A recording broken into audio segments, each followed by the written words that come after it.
like, with real estate, we had in the first 3 or 4 months problem, co-living, I think the problem continued for much longer. I thought that the co-working guys would be having a huge amount of problem. And suddenly, co-working did the best. We were like, wow, what happened here? We thought that the co-working was going to get so negatively impacted.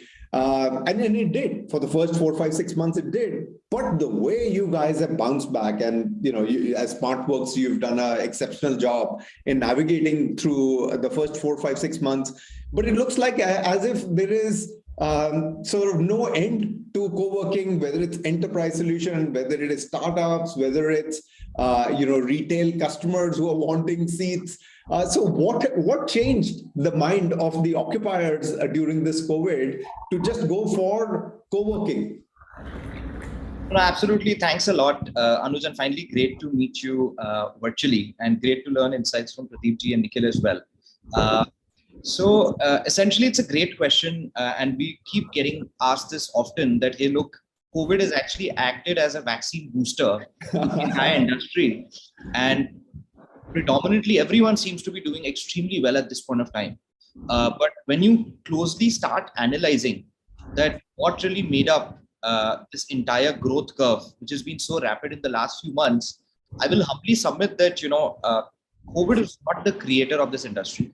Co-working was doing extremely well prior to COVID in this entire phase of 2016 to 2019 but by then most players were trying to figure out what's the right product market fit, which are the right things to go to, what type of clientele should you cater to, should you work with enterprises, should you work with startups, what sort of experience should you offer it within a floor of a building, or should you lease the entire building? So I would almost say this initial phase was a phase of discovery.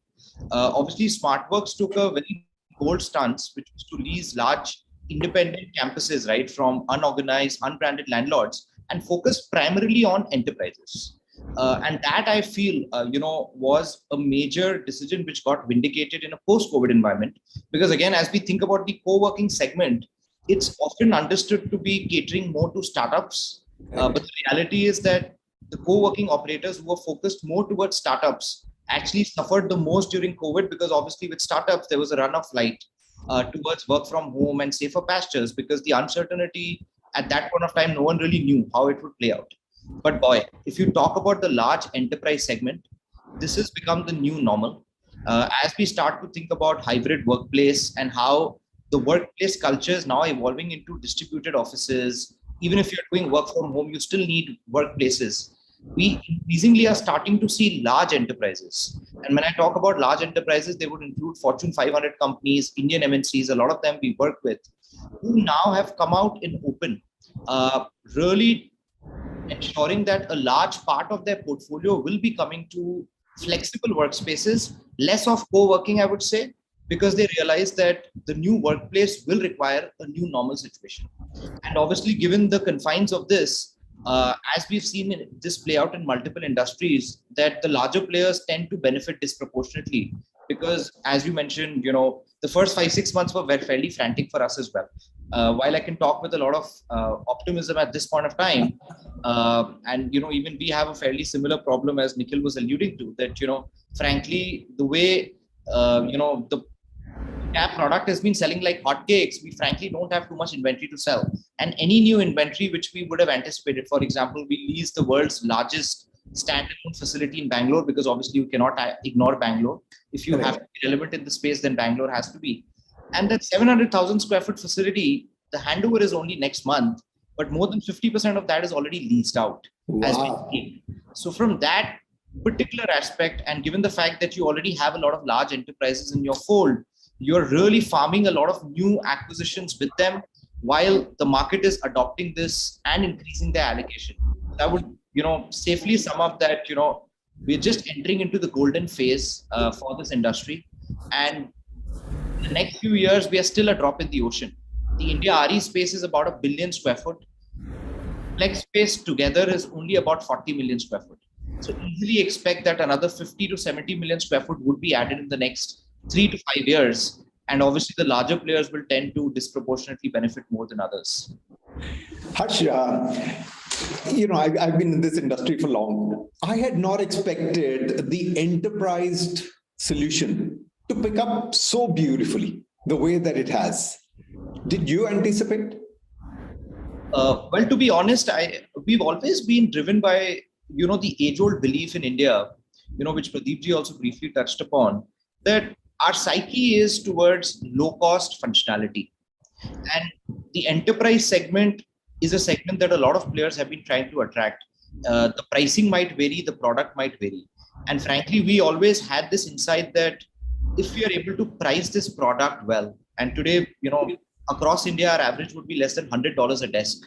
At $100 a desk, if you can still make profitable margins and create a unit economics which works for the enterprise and informs them that, hey, look, you're getting at least 25 to 30% cheaper cost than if you were to do this entire experience yourself. And that's not about office and fit outs. It's about the entire experience, right? From your FM to electricity to the more value added services like concierge, travel, just so that the enterprise employee feels more happy and productive.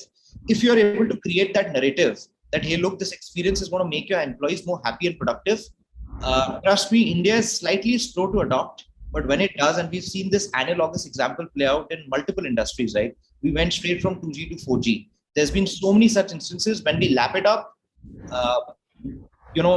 it just does not give the incumbent players enough time to react. And thankfully, given that we've always been enterprise focused, it doesn't come as a surprise at all. What does come as a surprise, or rather validation, is that just like Maruti or Domino's, if you make this a way of life by really pricing it right, and by offering a functional office space, India does not like a lot of frills for which you need to pay a premium.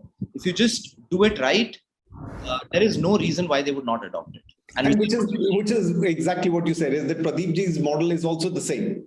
That you need to deliver value for the customer, and Indians, for whatever reason, we are very discerning, which is the word Nikhil used, and also very price sensitive. As a result of which, we want space or for living or for working, which is functional and not necessarily adding too much frills to it, which just adds cost to it. I mean, there is a customer for that as well, but perhaps that customer is much smaller than if you were to get into the bigger pie. My two final questions, and then Pradeep ji, I'll come back to you. Harsh, one is, do you expect consolidation in your space? A lot of consolidation, I would imagine, in the last 12 months has already happened, largely because a lot of operators who are focused on startups, obviously it's an environment where raising funds is difficult. And obviously what's happening in the more macro space right now is not going to help otherwise. So yes, a lot of consolidation has happened, and I expect that will continue happening. But the reality is that, at peak, India had about 350 operators. But you only had 4 or 5 operators cornering, more than 80% market share. So COVID has really ensured that, the big boys get separated out from the crowd. And we expect that, more than consolidation, you will start seeing, a lot of newer models or a lot of pivots towards enterprise from the existing players. And naturally, we are entering that phase where the pricing, profitability, all of that is entering into a stability mode, which is good for the entire ecosystem, investors, operators, as well as clients. And that is what my final question was, Harsh, to you, is that is SmartWorks profitable? We've been profitable for the last 3 years. So sometimes we get blamed for our Madu genes. Only we try to rationalize this, that this is an arbitrage game, right? Like, what do I do? For all the jazz that co-working or the product is, the reality is I just need to lease it at the cheapest and get great commercial terms. Make a product B. I have a markup on each of the suite of services in B, and I just need to sell it to C. So either I don't know how to sell, or my product is not sellable. Otherwise, this is a pure arbitrage game, and that is something that we've been doing for generations. So I don't really see that as a challenge. And in fact, what is surprising is that the profitability aspect has stuck on during COVID. It took about a year for COVID to impact us. But frankly, where we are now, there is a lot of operating leverage play out in the business, because our costs are not going up as significantly as our presence in the 12 cities we are in. And we definitely will continue this profitable path, because low cost and profitability are two mantras that we've been always driven by. But we've taken a slightly contra stance that, we want to continue reducing our per seat price to our customers and pass on that benefit. because, as Pradeep ji also mentioned earlier, we frankly believe that it's okay to make lesser profits. At this stage, we are making fairly healthy profits, but we'd be okay to lower the profit, but just increase the size of the pie. Finally, how do you look at the co-working over the next 3 to 5 years? Extremely bullish and promising. Commercial office space as a sector has done extremely well in the last decade, right? It's had a multi-year run. And frankly, we see that flex space, which is a small percentage of the overall commercial office space, growing significantly faster, as an entire sector, that the next 5 years, as I mentioned, has at least another 70 to 80 million square foot of flex space to be added. It's just a question of which operator is best capitalized to take on more. So we are quite excited, and I think overall the entire industry will do very well in the next 5 years. Yeah, and Harsh, it is quite, I would say, is difficult to comprehend. On one hand, people are saying is that hybrid is here to stay. People are going to continue to work from home. And on the other side, all of us are saying is that the demand for offices is perhaps going to be the best ever that we've seen. And clearly co-working piggybacks on the office absorption. It becomes difficult for any of the viewers to hear this because, IT companies are not forcing their employees to come in. Yet Harsh Binani is saying is that we're going to have the best year ever. No, absolutely. It's slightly contradictory, and I'll try to make a little more sense out of this. That during the height of the pandemic, what really ended up happening, we had fear psychosis. A lot of companies in India, largely as an IT has driven commercial office space absorption story, at least to some extent, 55 to 60%. A lot of companies gave up their space. During this time, the business was still going very strong. So you continued hiring. While a lot of people who left you still replaced them. So when the world returned back to normal and returned back to normal faster than what we'd anticipated, people were short on office space. At the other end of the spectrum, on the supply side, our supply friends, like a lot of developers, also did not see the burgeoning demand coming so quickly. And again, this is not a perishable product. It takes at least 3 to 5 years to get a great class property. So there's a massive mismatch in terms of the pent-up demand and the upcoming supply. And especially if you are in the right location and if you're pricing your product right and giving a lot of flexibility, right, which is what the flexible workspace proposition, which a SmartWorks or any other operator would offer, then this makes for a very compelling offering. And especially when even you have concepts such as work from home or distributed workspaces, you still need space. And when you need space, which is for lesser time than the usual, then a product like flexible workspace becomes even more promising, because where will you go? You still need space. Whether you rationalize and say you need a space in Delhi, Noida, Gurgaon, you still need 3 offices. If you need people coming for 3 days a week, you still need space, even if you were to rotate. You can just rationalize, but you can't live without not having space.